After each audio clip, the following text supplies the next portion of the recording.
Hello there. Says Obi-Wan to young Luke at the end of the Obi-Wan series. How good was that? Let's be honest. Let's be honest. When that happened, you all smiled. You all smiled. I know you did. I know I did. I got a silly grin on my face when he said that because I just thought it was so cool. So, the whole finale I thought was cool. The only thing that I was a little bit sort of iffy about was Third Sister's motivations to even go to the planet. Now, I did anticipate her in some way, shape or form defending young Luke from Vader or whatever. It didn't make sense that suddenly she wanted to wipe him out, but it made sense that she couldn't and didn't. And which was really good because that saved her, as Obi-Wan said. She was now free. Her torment was ended. Okay. Way more emotion in this last episode than all of the Disney trilogy. As I've previously said, any of those characters in the Disney trilogy could have perished and I wouldn't have shed a tear at all. They all could have just gone away. Just think of that scene. When C-3PO, I know this is the Obi-Wan series, but I'm just trying to prove a point. When C-3PO is just going to get wiped out and they're like, what are you looking at, 3PO? And he's like, I'm taking one last look at my friends in case I don't remember. Oh, fuck off. No one gave a shit.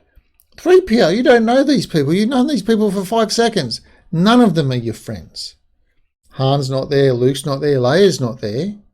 They're your friends for all of these movies. They're your friends. Who are these jokers? 5-minute wannabes is who that. Anyway, no emotion there, right? C-3PO was saying that and you're just like, oh.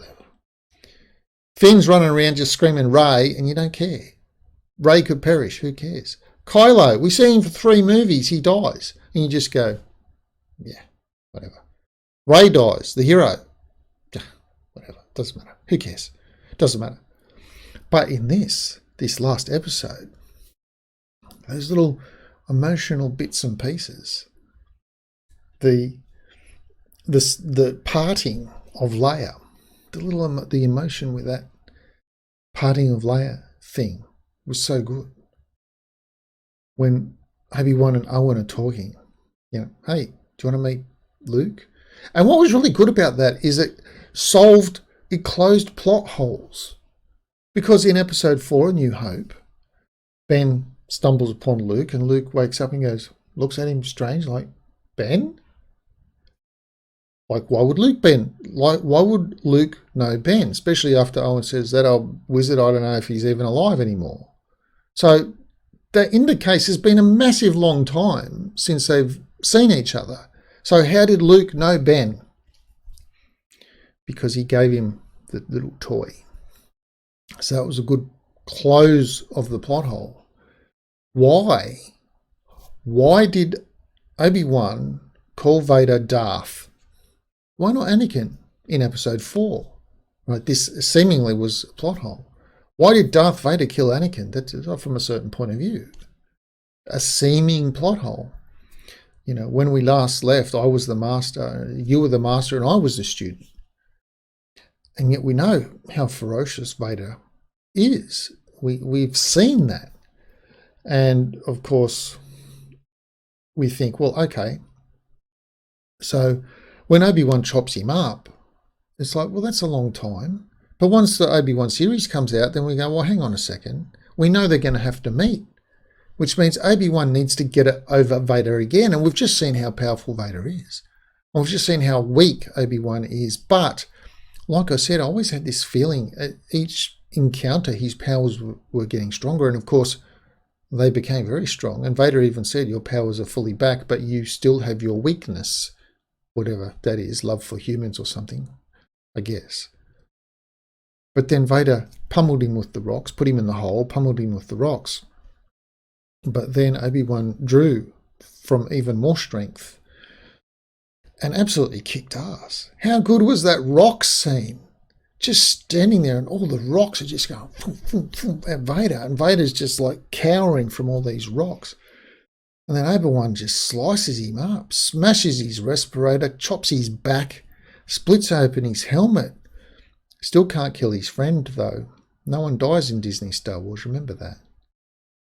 But then that conversation that they had, and the way that the voices were done, where you could hear Anakin's voice, the broken voice box, but slowly there was less Anakin in that voice and more just Vader's voice, until it just said, when Obi-Wan apologized to Anakin, basically, sorry I failed you, sort of a thing. And Vader's voice said, you didn't, I killed Anakin. So in that sense, what Obi-Wan said was true. Darth Vader killed Anakin. And Anakin even said that, or Darth Vader even said that. At which point Obi-Wan just says, bye, Darth, recognizing that, he's now not Anakin, and I'm just going to call you Darth because you are a Darth Lord of the Sith. So that, therefore, when they meet on the Death Star, he calls him Darth. Why? Because he called him that way back then. Plot hole completely closed. All the little plot holes got closed up. I really enjoyed that. I enjoyed that immensely. So I would say that so far from Disney trilogy is just utter garbage. So we'll throw that away. I'm not ranking these in any order, but just the things that have worked for me. Rogue One, I know a lot of people give that movie a hard time, and there are elements of that movie that I'm just like, whatever. But I enjoyed Rogue One. Mando season 1 and 2, and this.